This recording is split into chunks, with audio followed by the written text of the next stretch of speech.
Today we will derive expression for current in series combination of cells। तो sales के series combination में कितना current हमको मिलेगा उसके लिए हमको एक्सप्रेशन निकालना है। तो सबसे पहले जो सेल है वो इस तरह तो दिखाई नहीं देता, यहाँ ये सेल का सिंबल है। सेल जनरली ऐसे दिखाई देते हैं जो नॉर्मली आपको मार्केट में आसानी से मिल जाएंगे। ये इस तरह के सेल होते हैं। ये एक सेल हो गया, इसका ये पॉजिटिव टर्मिनल कहलाता है और ये वाला निगेटिव टर्मिनल कहलाता है। यदि हम दूसरा सेल भी ले लें और दूसरे सेल का जो पॉजिटिव टर्मिनल है इसके पहले वाले सेल के निगेटिव टर्मिनल के साथ जोड़ दें और इस तरह से हम बना लें, तो यहाँ पर ये इसका निगेटिव हुआ लेकिन इसका ये क्या है, पॉजिटिव है। फिर अगला देख लेते हैं, अगला इसी तरह से अगला सेल भी इस तरह से जोड़ते जाएं, तो यहाँ पर ये जो है इसका निगेटिव कहलाएगा, इसका क्या कहलाया, पॉजिटिव कहला गया। और यहाँ पर ये जो लास्ट वाला सेल है इसका माइनस है, इसका प्लस है। इससे हम कोई भी सर्किट बना सकते हैं। तो जो हम प्लस और माइनस इस तरह से कंटिन्यूसली ऐड करते जाते हैं, कनेक्ट करते जाते हैं सेल को, इसको हम सीरीज कॉम्बिनेशन कहते हैं। लेकिन इसको हम सिंबल के रूप में इस तरह से लिखेंगे, तो यहाँ पर ये एक सेल हो गया, दूसरा सेल हो गया, यहाँ नंबर ऑफ सेल है। इसी तरह से हम कनेक्ट करते जाएंगे तो ये सेल हो जाएंगे। और आप देख रहे हैं निगेटिव टर्मिनल को पॉजिटिव से, यहाँ निगेटिव टर्मिनल को पॉजिटिव से, इस तरह से हम सेल को क्या करते हैं, कनेक्ट करते हैं, तो ये सीरीज कॉम्बिनेशन कहलाता है। यहाँ पर ये सारे आइडेंटिकल सेल्स हैं, तो सबका जो इलेक्ट्रोमोटिव फोर्स है वो क्या है, ई है। सारे सेल का एक जैसे है क्योंकि सब आइडेंटिकल हैं। इसी तरह से इनका जो इंटरनल रेसिस्टेंस है वो भी क्या है, स्मॉल आर है। यहाँ पर इस सेल को हम एक एक्सटर्नल रेसिस्टेंस से कनेक्ट कर दिए हैं। एक्सटर्नल रेसिस्टेंस वो होता है जिससे हम करंट की सप्लाई यूज करते हैं, मतलब लोड का करंट ही क्या कहलाता है, एक्सटर्नल रेसिस्टेंस कहलाता है। इस सर्किट में यदि करंट की बात करें तो करंट इस डायरेक्शन में फ्लो होगा, तो यहाँ पर आप फिगर में आई भी लिख सकते हैं क्योंकि जो करंट का डायरेक्शन है वो प्लस से कहाँ की ओर होता है, माइनस की ओर। तो इस तरह से यहाँ पर हमको फिगर ड्रॉ करना है सीरीज कॉम्बिनेशन ऑफ सेल्स का। अब यहाँ पर इसको हम फिगर को लिखेंगे इनवर्स।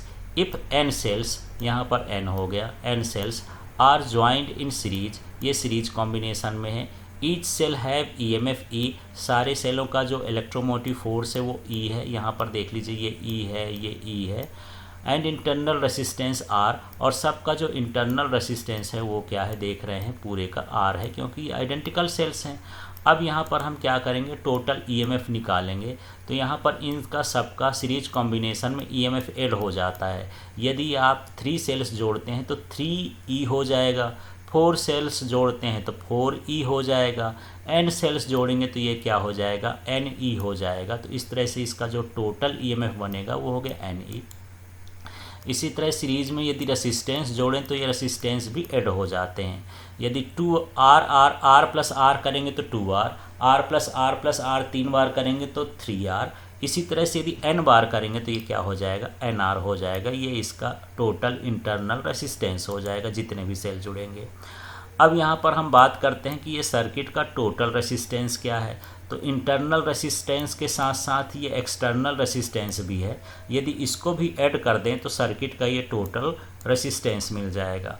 अब हमको यहाँ पर करंट निकालना है, तो करंट का जो फार्मूला होता है वो ईएमएफ, टोटल ईएमएफ अपॉन होता है टोटल रेसिस्टेंस। तो टोटल ईएमएफ कितना हो गया, NE, इसको हम लिख दिए हैं।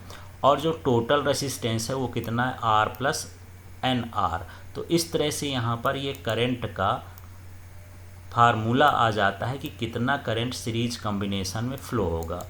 अब यहाँ पर देखते हैं, if small r is very very greater than capital R, यदि इंटरनल रेसिस्टेंस एक्सटर्नल रेसिस्टेंस से बहुत ज़्यादा है, जनरली ऐसा होता नहीं है, इंटरनल रेसिस्टेंस कम होता है। तो यदि ये ज़्यादा है तो ये R बहुत छोटा है तो इसकी वैल्यू को यहाँ से छोड़ देंगे। जब छोड़ेंगे तो क्या हो जाएगा, n और n कट जाएगा तो क्या बचा, E अपॉन R बचा। करंट ऑफ वन सेल, यह एक करंट के सेल के इक्वल है। इसका मतलब ये है कि यदि इंटरनल रेसिस्टेंस ज़्यादा हो तो आप 10 सेल जोड़ लो, 20 सेल जोड़ लो, 100 सेल जोड़ लो, कोई फ़र्क नहीं पड़ेगा, वो एक सेल के करंट के इक्वल होता है। अब दूसरी condition, if R is very very less than R, ये प्रैक्टिकल कंडीशन है। मतलब यहाँ पर जो रेसिस्टेंस होता है वो बहुत कम होता है सेल का। तो इसलिए यहाँ पर आर लेस देन क्या है, कैपिटल आर है। तो इसमें हम क्या करेंगे, यहाँ छोटा कौन है, लेस कौन है, आर है। तो इस वाली वैल्यू को, जो छोटी वैल्यू, उसको छोड़ देंगे। तो हमारे पास क्या बचेगा, एन ई अपॉन आर है।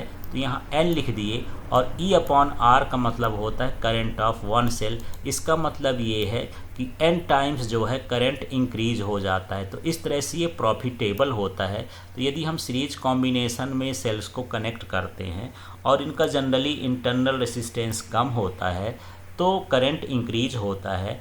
ऐसा मानिए कि यदि एक सेल 2 एम्पियर का करंट दे रहा है और 10 सेल को हम जोड़ देंगे तो उसका 10 टाइम्स इंक्रीज हो जाएगा, माने 20 एम्पियर का करंट यह देगा।